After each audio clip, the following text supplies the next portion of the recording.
Andy Thompson here, and we are back with Word on the Street. I'm driving my daughter Allie to Colusa Elementary this morning, and we saw on the road the strangest thing. We were driving north on Military Trail, just north of the Yamato, and we saw a bicyclist who was wearing no shirt, it turns out, weaving back and forth between two lanes on Military Trail, two lanes that are three heading north on Military. And my daughter, who notices everything, sees this, and she says, "Dad." "Yes, sweetie." "That boy has no shirt on." I said, "Yeah, sweetie, that's true." And she said, "Dad, he's not using any hands to ride his bike." And Allie just learned how to ride a bike herself, so this is fascinating for her. And then she says, "Dad, I think he's going to a talent show." I got a chuckle out of this, of course, but it reminded me of the importance of complete streets. And complete streets is a term we've heard a lot the last few years, both nationally and in Boca Raton. And what does it mean?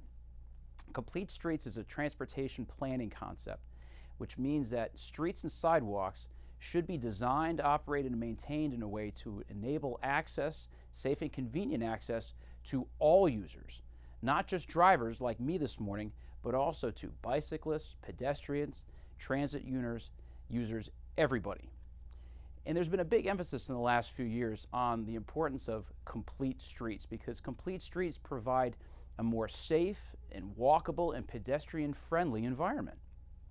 And walkability is an important thing to me, and as you guys have heard me say several times, it's something that we could use more of in Boca Raton, because there are parts of our city, primarily in the downtown, that are not that pedestrian-friendly. I'm not that keen at the moment on taking my kids and having us walk downtown, especially on Federal Highway, because of how fast the cars drive by. But it's not just Boca Raton that's been having challenges like that. Municipalities all over Palm Beach County got together a few years ago and asked the Palm Beach County Metropolitan Planning Organization, the MPO, to design guidelines to make our streets more complete, more pedestrian friendly.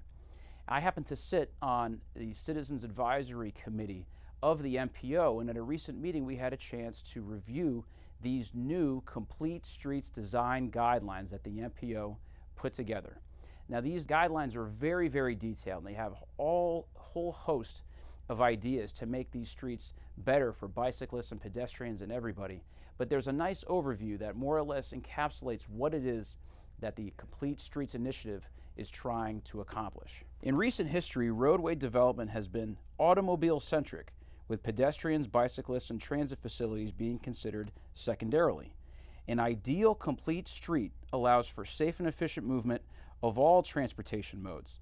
A typical complete street will have efficient vehicular travel while providing ample room for pedestrians and bicyclists to safely utilize the route with reduced interaction with automobiles. So now at this point, the MPO has created these guidelines.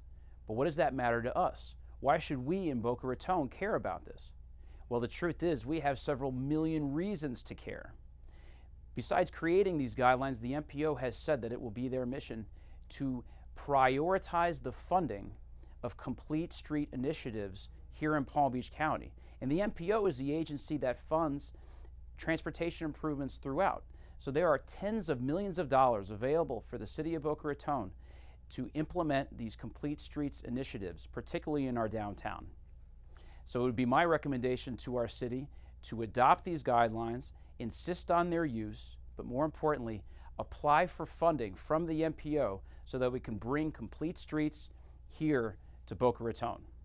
So until next time, I'm Andy Thompson, and this is Word on the Street.